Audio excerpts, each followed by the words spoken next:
قرآن حکیم کی سخت ترین آیات میں سے یہ ایک آیت ہے۔ اعوذ باللہ من الشیطان الرجیم، بسم اللہ الرحمن الرحیم۔ وَلَقَدْ ذَرَأْنَا لِجَهَنَّمَ كَثِيرًا مِّنَ الْجِنِّ وَالْإِنسِ، اور بے شک ہم نے جہنم کے لیے ہی پیدا کیے ہیں اکثر جن اور انسان۔ اللہم لا تجعلنا منہم، اللہم اجرنا من النار۔ اس کی ریزن کیا ہے وہ تو آگے اسی آیت میں بیان ہوگی، لیکن یہ بہت الارمنگ سچویشن ہے اور پریکٹیکلی ہمیں نظر بھی آ رہا ہے کہ اکثریت جہنم کے لیے پیدا ہوئی۔ اس وقت بھی جو اہل توحید ہیں دنیا میں، اوورآل اگر دنیا کی آبادی دیکھی جائے تو اس میں بہت کم ہے، پھر وہ اہل توحید سو کالڈ مسلمان، ان میں سے بھی جو پیور توحید والے لوگ ہیں بہت ہی کم ہیں۔ تو پریکٹیکلی ہمیں نظر آ رہا ہے کہ اکثریت جہنم کی طرف جا رہی ہے، یعنی یہ قرآن کی وہ سچائی ہے جو ہمیں دنیا میں نظر آ رہی ہے، لیکن یہ بڑی الارمنگ سچویشن ہے۔ دنیا میں اگر یہ اناؤنسمنٹ کی جائے 100 کے مجمع میں کہ میں ایک گولی چلاؤں گا جسے بھی لگ جائے، کوئی شخص یہ نہیں کہے گا کہ ایک ہی گولی ہے کون سی مجھے لگنی ہے، 100 بندے ہیں تھوڑے اور سارے دوڑ لگا دیں گے، کیونکہ خطرہ ہے نا۔ اور یہاں پہ اللہ تعالیٰ فرما رہا ہے کہ جنوں اور انسانوں کی اکثریت جہنم کے لیے پیدا ہوئی ہے، لیکن کوئی اسے سیریس لینے کے لیے تیار ہی نہیں ہے۔ بخاری اور مسلم دونوں میں حدیث موجود ہے، اللہ کے محبوب صلی اللہ علیہ وآلہ وسلم فرماتے ہیں کہ قیامت کے دن اناؤنسمنٹ ہوگی کہ جہنمی اور جنتی الگ کر دیے جائیں۔ یہ حضرت آدم علیہ السلام کی ڈیوٹی لگائی جائے گی، کیونکہ وہ جد امجد ہیں سب کے۔ تو پوچھیں گے یا اللہ کتنے جہنمی اور کتنے جنتی؟ تو اللہ تعالیٰ فرمائے گا ہر 1000 میں 999 دوزخ میں جانے والے اور صرف ایک جنتی۔ اور یہ وہ وقت ہوگا کہ جب لوگ غم کے مارے بوڑھے ہو جائیں گے۔ سورہ المزمل میں بھی ذکر موجود ہے کہ قیامت کا دن وہ ہے کہ جو بچوں کو بھی بوڑھا کر دے گا غم کے مارے، حتیٰ کہ سورۃ الحج میں ہے کہ اس دن تم دیکھو گے کہ دودھ پلانے والی اپنے شیرخوار کو بھول جائے گی، اور لوگ اس طرح نظر آئیں گے گویا کہ نشے کی حالت میں۔ وہ نشے کی حالت میں نہیں ہوں گے بلکہ اللہ کا عذاب بڑا شدید ہے۔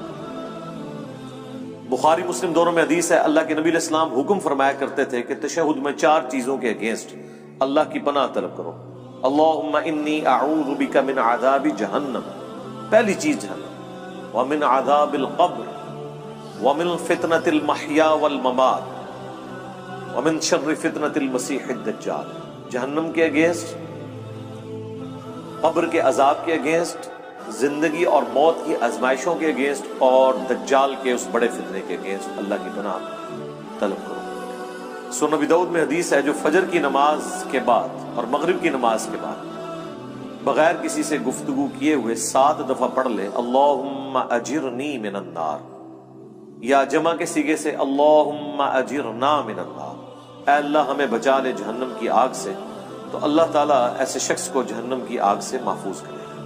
اللہم اجعلنا منہم مع النبیین والصدیقین والشہداء والصالحین، اللہم انا نسألک جنت الفردوس مع النبیین والصدیقین والشہداء والصالحین، آمین۔ یہ بڑا سینسٹیو ایشو ہے، تو پارہ نمبر 30 جب آئے گا تو آپ دیکھیں وہ تو سارے کا سارا سینٹرڈ اراؤنڈ قیامت کا دن اور آخرت کی سختیوں کے۔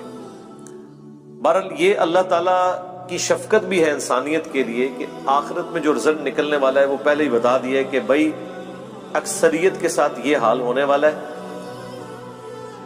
تو اپنا قبلہ درست کر لیں۔ اس کا رزلٹ یہ نہیں نکالنا کہ چونکہ اکثریت نے جانا ہے لہذا محنت کرنے کی ضرورت نہیں ہے، ان سے بچنے ہی کوئی نہیں۔ آپ کئی لوگوں کو سنتے ہوں گے وہ کہتے ہیں کہ جی مجھے تو اللہ تعالیٰ نے چھوڑنا ہی نہیں قیامت کے دن، میں کم ہی ایسے پیڑے کیتے۔ اس طرح کے جملے کبھی بھی نہیں بولنے چاہیے۔ بخاری اور مسلم دونوں میں حدیث ہے، اللہ کے نبی علیہ السلام نے فرمایا کہ اللہ تعالیٰ فرماتا ہے میں اپنے بندے کے گمان کے قریب ہوں جس طرح میرے بارے میں گمان کرتا ہے۔ یعنی اگر آپ اللہ کے بارے میں اس طرح کا نیگیٹو گمان کریں گے تو اینڈ رزلٹ یہی نکلے گا۔ اور اگر اللہ کے بارے میں پازیٹیو گمان کریں گے اور اس کے لیے ایفرٹ پٹ کریں گے تو رزلٹ پازیٹیو. یعنی صرف گمان سے بھی کچھ نہیں اور صرف ایفرٹ پٹ کرنے سے بھی کچھ نہیں ہے. گمان بھی اچھا ہے. اللہ کی رحمت اللہ سے مانگنی ہے. بخاری مسلم دونوں میں حدیث ہے, کوئی شخص محض اپنے اعمال کی بنیاد کے اوپر جنت میں داخل نہیں ہو سکے گا. صحابہ نے جرت کر کے پوچھا, اللہ کے نبی کیا آپ بھی؟ اس کائنات میں سب سے بہتر اعمال جس شخصیت کے ہو سکتے ہیں وہ تو رسول اللہ کی ذات ہے صلی اللہ علیہ وآلہ وسلم. تو آپ نے اس کو کیسے ارشاد فرمایا؟ آپ نے فرمایا ہاں میں بھی جب تک میرے رب کی رحمت مجھے ڈھانپ نہ لے میں بھی صرف اپنے اعمال کی بنیاد پہ جنت میں داخل نہیں ہو سکتا. تو میرے بھائی اگر یہ نبی کا حال ہے, یہ نبی کی سچویشن ہے, یہ نبی کا سٹیٹس ہے, تو بابے شاہی کوئی. اب مجھے بتائیں وہ بابے جو یہ کلیم کرتے ہیں کہ ہم اپنے ساتھ آپ کو بھی لے جائیں گے, کتنے؟ ہاں جتنے آپ جان گے, کوئی کسی کو نہیں لے کے جا سکتا جب تک کہ اس کا اپنا قبلہ درست نہ ہو. ہاں اپنا قبلہ درست تھا, تھوڑی بہت کمزوریاں ہوئیں, کوئی رعایتی نمبر چاہیے, کوئی شفاعت چاہیے, اللہ تعالیٰ ڈیوٹی لگا دے گا. وہ بخاری مسلم میں حدیث ہے کہ انبیاء بھی سفارش کریں گے, فرشتے بھی کریں گے, اللہ کے نیک بندے بھی, اس سے کسی کو انکار نہیں. لیکن یہ نہیں ہو سکتا کہ آپ دیدہ دلیری کی زندگی گزاریں اور پھر شفاعت کے امیدوار ہو جائیں. Not at all. بخاری مسلم دونوں میں حدیث ہے, جب سورہ الشعراء کی یہ آیت نازل ہوئی کہ اے نبی اپنے قریبی رشتہ داروں کو آخرت کا ڈر سنائیں, تو نبی علیہ السلام اپنے رشتہ داروں کے پاس گئے, اپنے چچا کے پاس آئے اور فرمایا اے نبی کے چچا عباس, میرے مال سے جو لینا ہے وہ لے لے, اگر اللہ نے تجھے پکڑ لیا تو میں اللہ کے حضور تیرے کچھ کام نہیں آؤں گا. اے نبی کی پھپھی صفیہ, میرے مال سے جو کچھ لینا ہے وہ لے لے, اگر اللہ نے تجھے قیامت کے دن پکڑ لیا میں تیرے کچھ کام نہیں آؤں گا.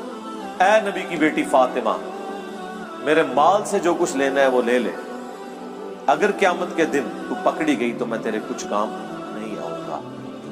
اگر یہ سیدہ فاطمہ کا سٹیٹس ہے تو باقی تو شاہی کوئی نہیں. یہ کہنا کہ جی ہمارا مرید کوئی ہو گیا تو ہم جنت میں اس وقت تک نہیں جائیں گے.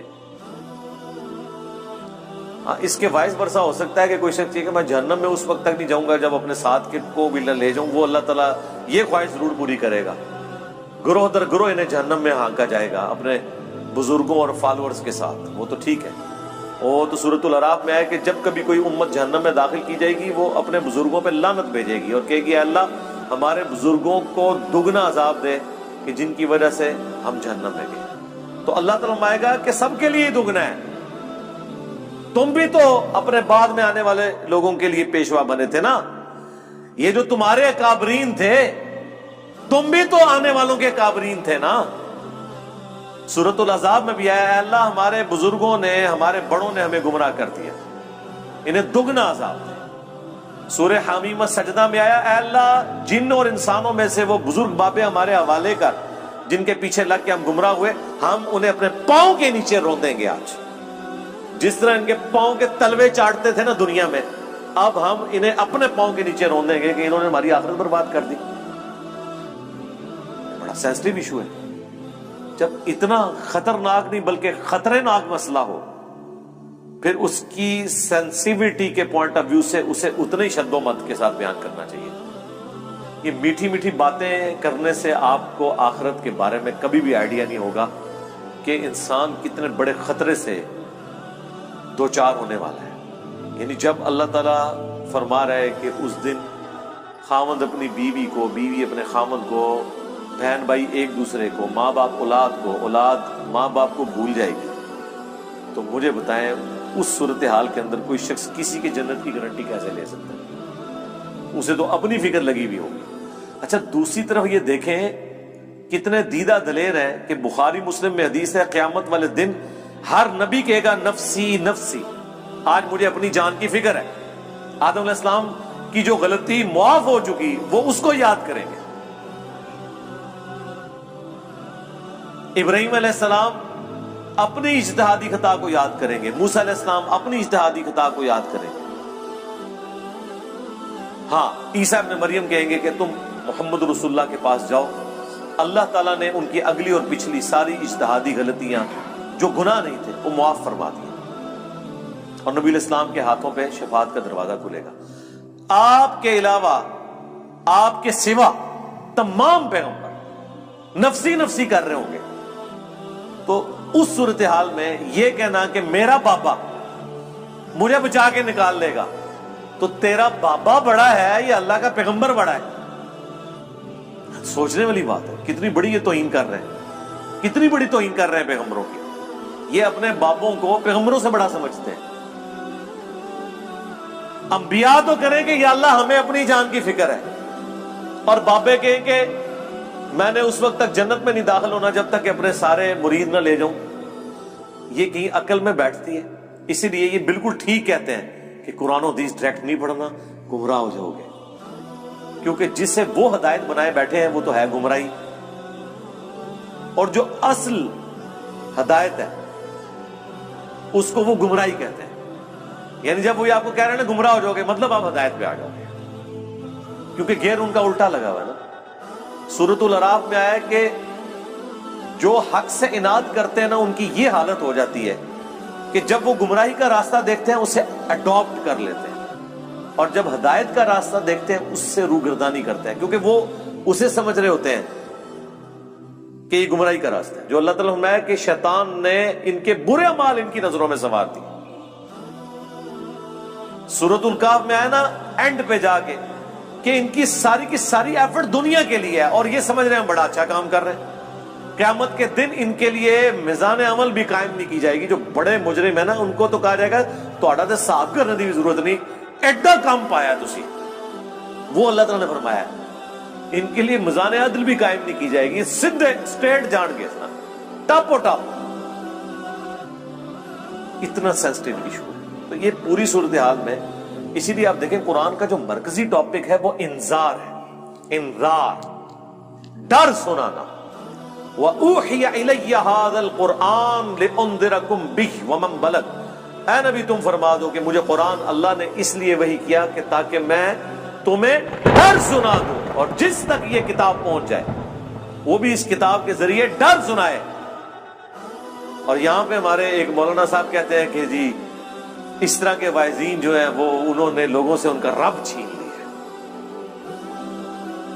اوے اس طرح کا رب جو انہوں نے بنایا ہے وہ رب ان سے چھینے، انہیں اس رب کا تعارف کروائیں کہ جس رب کا تعارف اس شخصیت نے کروایا جس کی قبر مدینے میں ہے صلی اللہ علیہ وآلہ وسلم۔ امام غزالی نے احیاء العلوم میں مکاشفۃ القلوب کیمیائے سعادت کے اندر یہاں تک لکھا ہے کہ ایسے علماء واجب القتل ہیں جو رحمت کی آیات پڑھ پڑھ کے لوگوں کو اللہ تعالی سے بے خوف کر رہے ہیں۔ کیا وہ ہمیں یہ بتانا چاہتے ہیں کہ قرآن کی دھمکیاں جھوٹ ہے؟ کیا وہ ہمیں یہ بتانا چاہتے ہیں کہ انبیاء جو قبر و آخرت کا ڈر سنا کے گئے، عذابات بتا کے گئے، وہ ہم سے ٹھٹا اور مذاق کرتے رہے ہیں، اور خدا کا تعارف وہ ہے جو یہ ہمیں کروائیں گے؟ او جی کوئی ماں اپنے بچے کو جہنم میں پھینک سکتی ہے تو اللہ کیسے پھینکے گا؟ ہائے ہائے ہائے ہائے۔ God is all living. Christians بھی یہ کہتے ہیں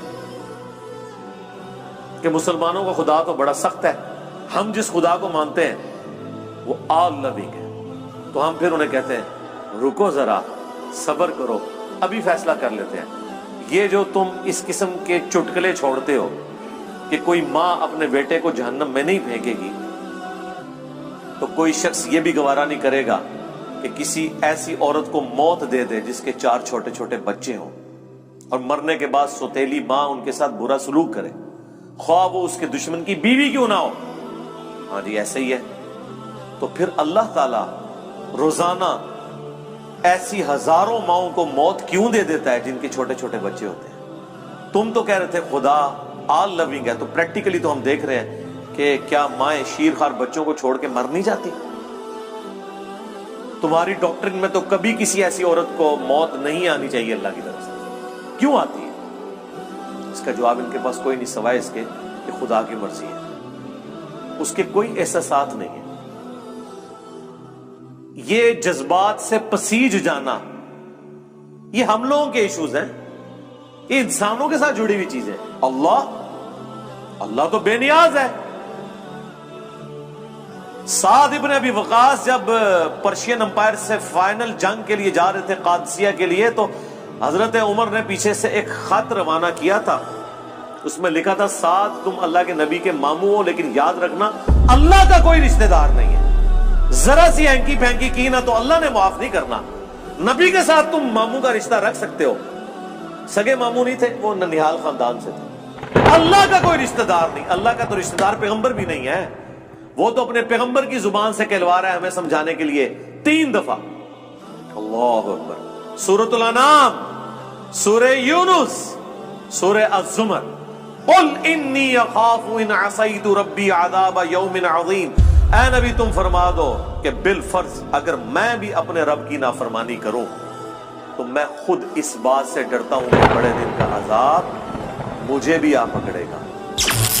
میرے بھائی یہ کون بات کر رہا ہے؟ اللہ کے نبی. اور کون کہلوا رہا ہے؟ اللہ.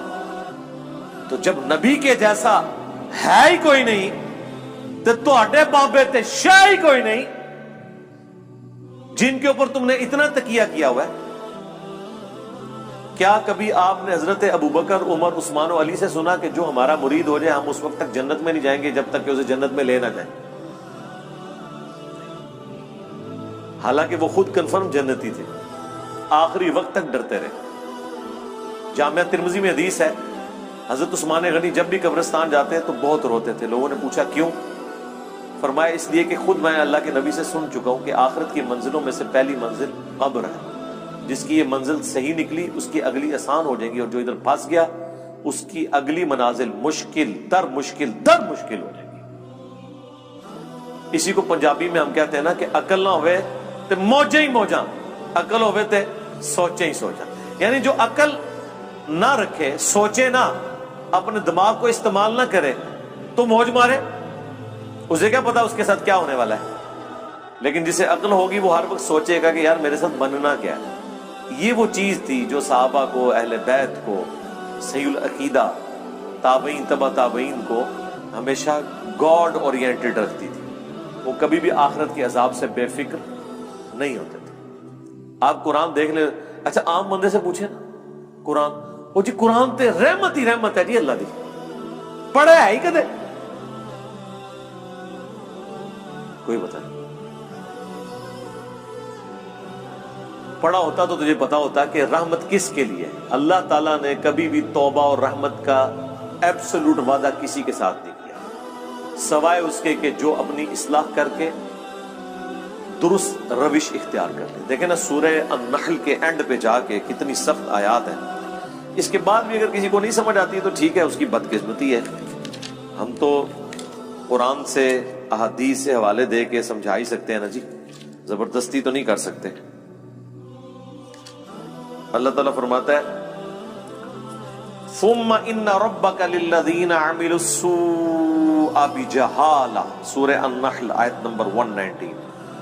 اس کے بعد تیرا رب ایسے لوگوں کے حق میں جو برے اعمال کر لیں جہالت کی بنا پر، ثم تابوا، پھر توبہ کر لیں، یعنی اللہ کی طرف پلٹ آئیں، من بعد ذالک، اس گناہ کے کرنے کے بعد، وَأَصْلَحُوا، اور اپنی اصلاح بھی کر لیں. إِنَّ رَبَّكَ مِن بَعْدِهَا، تو بے شک تیرا رب یہ کچھ کرنے کے بعد لغفور رحیم، ضرور بخشنے والا مہربان ہے. یعنی بخشنے والا مہربان کس صورت میں ہے؟ جب کوئی شخص توبہ کرے، توبہ کرنے کے بعد اپنی اصلاح کر لے تو اللہ تعالیٰ معاف کرے گا. لیکن آپ کو ہمیشہ آدھی پکچر بتائی جاتی ہے. اسی طریقے سے سورۃ الحجر میں ایک بڑی ڈسائسو آیت ہے.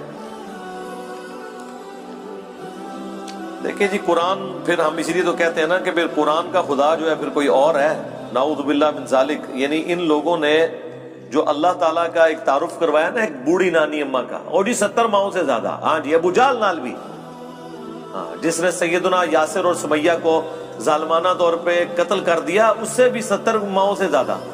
کن کہانیوں میں پھر رہے ہیں؟ اللہ تعالیٰ اپنے جذبات سے نہیں پسیجتا، نہ اس کے ہماری طرح کے جذبات یا احساسات ہیں. اللہ تعالیٰ اپنے نیک بندوں کے حق میں محبت فرمانے والا ہے. باغیوں کے لیے صرف اس کی رحمت اتنی ہے کہ وہ ڈھیل دے دیتا ہے کہ میری طرف پلٹ آؤ, لیکن جب وہ پکڑ لے گا نا پھر زمین و آسمان کی ساری مخلوقات مل کے چھڑا نہیں سکتی کسی کو. یہ بالکل بات واضح ہے. تو یہ سورۃ الحجر کی آیت نمبر ہے 50. نبئ عبادی انی انا الغفور الرحیم, اے میرے نبی خبر دے دو میرے بندوں کو کہ بے شک میں ضرور بخشنے والا مہربان ہوں.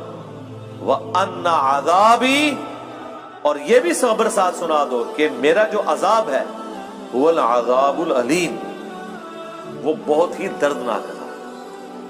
آدھی پکچر نہیں پیش کرنی پوری, اور وہ جو پوری پکچر ہے نا وہ بھی بیلنس نہیں اسے کر رہی, وہ اس کے حق میں ہے جو اللہ کی طرف رجوع لاتا ہے. باغیوں کے لیے کچھ نہیں ہے میرے بھائی.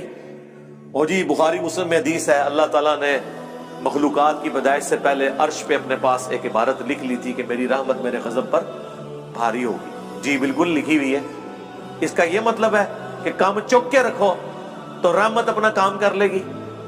اس کا مطلب یہ ہے کہ انسان اپنی کمزوریوں کی وجہ سے کسی خاص حد تک کی معاملات کو سدھار سکتا ہے, باقی چیزوں کی کمپنسیشن رحمت سے ہوگی.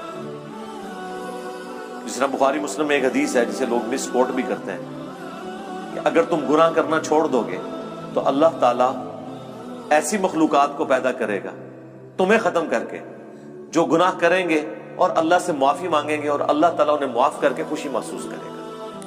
لیکن معافی جو ہے وہ پاکستان والی معافی نہیں ہے. وہ معافی آپ سن چکے ہیں کہ معافی مانگے اپنی اصلاح کر لیں, پھر کہیں وضو ٹوٹ گیا خیر ہے. باغی نہ ہو. بغاوت اور چیز ہے. بغاوت یہ ہے کہ بالکل کوئی پرواہ نہیں ہے, اور معافی اس کے لیے. اچھا یہ جو جتنی معافی کی رحمت کی آیات ہے نا, یہ ان مجرمین کے لیے نہیں ہے جو بغاوت پہ اترے ہوئے, یہ ان کے لیے ہیں جو اللہ کے راستے پہ چل رہے ہیں کہ وہ کہیں پر مایوس نہ ہو جائیں. جسے سورہ الزمر میں ہے نا, لا تقنطوا من رحمت اللہ. اے نبی میرے بندوں کو خبر کر دو اس حوالے سے کہ وہ اللہ کی رحمت سے مایوس نہ ہو. جنہوں نے اپنی جانوں کے اوپر ظلم کیا ہے اللہ کی رحمت سے مایوس نہ ہو, اللہ تعالیٰ سارے گناہوں کو معاف کر دے گا. یہ وہ بندے ہیں جو واقعی یہ کیئر کرتے ہیں یار ساڈا کے بڑھنا ہے, ان کے لیے ساری تسلی ہے. باغیوں کے لیے کچھ بھی نہیں ہے. جس کو کبھی اللہ کا خیال ہی نہیں آیا, جس نے اللہ کو سیریس نہیں لیا, اس کے لیے کوئی رحمت کی آیات نہیں ہے. وہ آیت یہ ہے پھر اس کے لیے وَلَقَدْ ذَرَأْنَا لِجَهَنَّمَ كَثِيرًا مِنَ الْجِنِّ وَالْإِنسِ, وہ جہنم کے لیے پیدا ہوئے اکثریت. اچھا میرے بھائی جب اکثریت جہنم کے لیے پیدا ہوئی ہے تو پھر جنت میں جانے کا سرٹیفکیٹ دنیا کی سب سے مشکل ترین ڈگری ہونی چاہیے. یہ ہے کہ نہیں؟ جب اکثریت جہنم میں جا رہی ہے, ہر 1000 میں سے 999 جہنم میں جا رہے ہیں, لیکن کیس ہمیں الٹ نظر آ رہا ہے. لوگ تو یہ سمجھ رہے ہیں جنت میں جانا تو جو کچھ بھی ہے تیرے محبوب کی امت سے. تو اس کا ٹیسٹ پاس کرنا بھی اتنا مشکل ہے, کیونکہ انعام اتنا بڑا ملنے والا ہے, ہمیشہ کی جنت, کبھی موت نہیں. اور سب سے ادنا جو جنتی ہے نا, جو سب سے آخر میں جنت میں جائے گا جہنم سے نکال کے, یعنی جو اپنے گناہوں کا عذاب لاکھوں سال بھگت کے صفائی کروانے کے بعد, اپنی سارے گناہ معاف کروانے کے بعد آخری بندہ جہنم سے نکالا جائے گا, اسے بھی اس پلانٹ ارتھ سے 10 گنا بڑی جنت ملے گی. 10 زمینیں 40,000 کلومیٹر کے سرکمفرنس کی. آپ پوچھ رہے ہوتے ہیں اتنے سیارے کیوں نے, 8.5 انشاءاللہ. ٹھیک ہے, جو آخر میں جائے گا اس کا یہ حال ہے. اور جو بغیر حساب و کتاب کے جائے گا, یا جو نیکیاں بھاری ہونے کی وجہ سے حساب و کتاب سرسری حساب کے بعد چلا جائے گا, اس کے جنت کا کوئی امیجن کر سکتا ہے کس بڑے لیول کی. پھر اس سے بڑی بات یہ ہے کہ موت نہیں آنی, بڑھاپا نہیں آنا, پریشانی نہیں آنی, اور جو چاہیں گے وہ ملے گا. تو مجھے بتائیں, جب یہ تو آپ سمجھ لیں آلموسٹ اللہ تعالیٰ نے خالق اور مخلوق کا ہی فرق رکھا ہوا ہے, ذاتی عطائی کا فرق رکھا ہوا ہے. باقی اللہ تعالیٰ نے آپ کو شیئر کر دی ہے وہ چیز جو آپ کے اندر چھپی ہوئی خواہش ہے, جس کی وجہ سے انسان دعوی خدائی کرتا ہے. ہر بندے کے اندر ایک خدا ہے چھپا ہوا, تبھی تو فرعون نے خدائی کا دعویٰ کیا حکمران اپنے آپ کو خدا کہتے نہیں، لیکن وہ اپنے آپ کو الٹیمیٹ سمجھتے ہیں دنیا میں. یہ خواہش جنت میں پوری کر دے گا اللہ تعالیٰ، لیکن پہلے جو ہے نا وہ پدی نکلوائے گا دنیا میں، اس کے بعد آپ کو اہل کرے گا. جب جنت میں جانے والے 0.00001% ہیں، شاید آپ زیرو بھی اس کے انفینٹی لگاتے رہیں اتنی بڑی آبادی کے اندر، تو پھر اس کا ٹیسٹ بھی اتنا ہی مشکل ہے. اس کو آپ ذرا تھوڑا الٹ کر کے دیکھ لیں کہ اگر اللہ تعالیٰ کے لیے یہ ایشو اتنا سینسٹیو ہے تو پھر یہ یاد رکھیں سزا پھر یہی ہوگی کہ اگر کسی نے 50-60 سال کا شرک کیا تو جہنم میں بھی پھر ہمیشہ کے لیے جائے گا، کیونکہ شرک اتنا بڑا گناہ ہے کہ اگر شرک نہیں کیا اور اوبیڈینٹ ہے تو ہمیشہ کی جنت مل رہی ہے. تو اس کا وائس ورثہ یہ ہے کہ اللہ کے نزدیک شرک اتنا بڑا جرم ہے کہ پھر 60 سال کی عیاشی کے عوض جہنم بھی پھر ہمیشہ کیا اس کے لیے. بولے اعوذ باللہ تعالیٰ. یہ اکثر لوگ پوچھ رہے ہوتے ہیں نا یہ کون سا انصاف ہے. کبھی کسی نے یہ نہیں پوچھا کہ یہ کون سا انصاف ہے کہ 50-60 سال کی زندگی دے کے آخرت کی ہمیشہ کی زندگی مل رہی ہے. یہ بے انصافی نہیں آپ کو نظر آ رہی؟ نہیں، وہ تو آپ پریویلیج لے رہے ہیں نا. پریویلیجز جب بندہ لے رہا ہوتا ہے وہ کہتا ہے میرا حق ہے، ٹھیک ہے، لیکن جب سزا کی باری آتی ہے نا تو سر یہ بہت بڑا جوا ہے. جوا ہے ہی یہی ہے، 0-1 ادھر یا ادھر. اس کے لیے ایفرٹ پھر اس طرح کی پٹ کرنی چاہیے کہ انسان تن من دھن لگا دے اس کے لیے، اور وہی اس چیز کی متقاضی ہے. اللہم اجرنا من النار وَلَقَدْ ذَرَأْنَا لِجَهَنَّمَ كَثِيرًا مِّنَ الْجِنِّ وَالْإِنسِ، اور بے شک ہم نے جہنم کے لیے ہی پیدا کیے ہیں اکثر جن اور انسان. لیکن وجہ کیا ہے؟ لَهُمْ قُلُوبٌ لَا يَفْقَهُونَ بِهَا، ان کو ہم نے دل دیے تھے، عقل دی تھی، لیکن انہوں نے کبھی وہ عقل استعمال ہی نہیں کی. یعنی یہ جو میں ابھی آپ کو آدھے گھنٹے سے ابھار رہا ہوں، وہ عقل جو دی ہوئی ہے نا اللہ نے، اس کے ذریعے میں نے آپ کو ٹریگر کروایا ہے. بس میں نے اپنا کام کر دیا، آپ کا بھی کام ہو گیا. اب آپ نے خود ہی جہنم کمانی ہے تو کمانی ہے. پتہ چل گیا کہ معاملہ بڑا ڈٹ ہے، بڑا خطرناک ہے، بلکہ خطرناک ہے.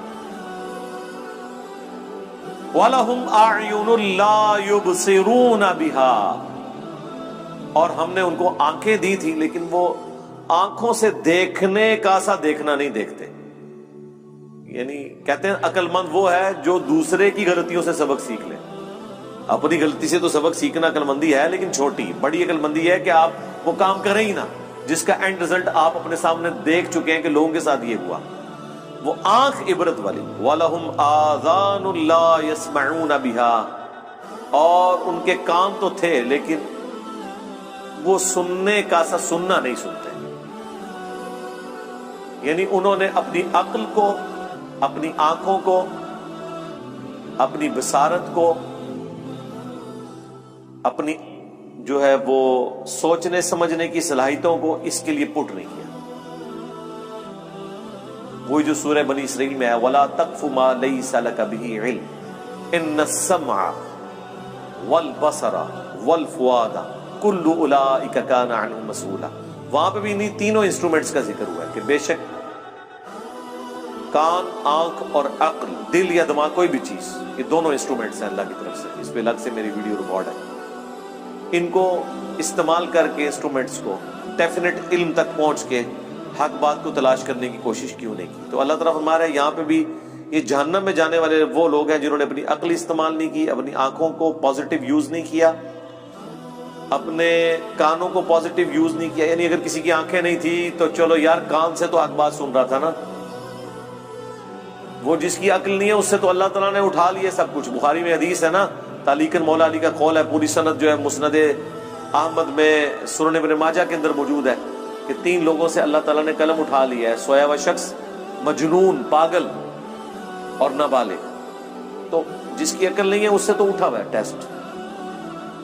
تو اللہ تعالیٰ ہمارا ہے کہ جہنم میں وہ لوگ چلے گئے جنہوں نے اپنی عقل، آنکھیں اور کان استعمال نہیں کیے پازیٹیولی کہ اس سے ہدایت حاصل کرتے. اولئک کالانعام، یہ تو چوپایوں کی مانند ہے. بل ہم اضل، بلکہ چوپایوں سے، جانوروں سے بھی گئے گزرے وہ لوگ ہیں جو اپنی عقل کو استعمال نہیں کرتے. اور یہاں کیا کہتے ہیں جی؟ عشق دے چلے نمبر لے گئے، عقل والے ہیں انجے ہی عمرہ گالیاں، عقل والے جو ہیں وہ ناکام ہو گئے، عشق والے نمبر لے گئے۔ یہ عشق اور عقل کا مقابلہ آپ کیوں کرواتے ہیں؟ وہ عشق نہیں ہوتا، وہ جذباتیت ہوتی ہے۔ محبت تو ہوتی ہی عقل کی بنیاد کے اوپر ہے۔ جذبات کی بنیاد پہ جو محبت آپ کلیم کرتے ہیں وہ دیر پا نہیں ہوتی ہے، فوراً ختم ہو جاتی ہے، وہ کنوکشن والی نہیں ہوتی۔ لیکن جو عقل کی بنیاد پہ کسی سے آپ محبت کرتے ہیں وہ کنوکشن والی ہوتی ہے، سٹیبل ہوتی ہے۔ عقل ایک ایسی چیز ہے جس کے ذریعے آپ اس محبت کو ارن کر سکتے ہیں۔ نبی صلی اللہ علیہ وآلہ وسلم کی، صحابہ اور اہل بیت کی محبت ہمارے ایمان کا حصہ ہے، لیکن یہ ہمارے خون میں شامل نہیں ہے۔ خون میں تو ہماری محبت ان رشتوں کے ساتھ ہے جو ہمارے ساتھ اٹیچڈ ہے، لیکن ان ہستیوں کے ساتھ ہماری محبت ہمیں ارن کرنی پڑتی۔ جب ہم ان کے بارے میں پڑھتے ہیں، ان کی اللہ کے لیے کمٹمنٹ پڑھتے ہیں، اللہ کا تعارف ہمیں ان لوگوں کی وجہ سے ہوا تو ہمارے دل کے اندر ان کے لیے جذبات پیدا ہوتے ہیں۔ ہم نے حضرت ابوبکر کو نہیں دیکھا، حضرت عمر کو، عثمان کو، علی کو، لیکن جب ہم ان کے واقعات پڑھتے ہیں کہ انہوں نے کس طرح پیشن سے نبی علیہ السلام کے لیے تن من دھن لگایا، تو ہمارے دل میں ان کے لیے محبت ہے۔ کیا وہ محبت اس وجہ سے ہے کہ وہ بڑے خوبصورت ہوں گے؟ ہو سکتا ہے آپ کو مایوسی ہو، آپ نے جو محبت کا اور خوبصورتی کا کرائٹیریا بنایا ہے اس میں وہ پورے نہ اترے۔ ہم بغیر دیکھے ان سے محبت کرتے ہیں ان کے اعمال کی وجہ سے۔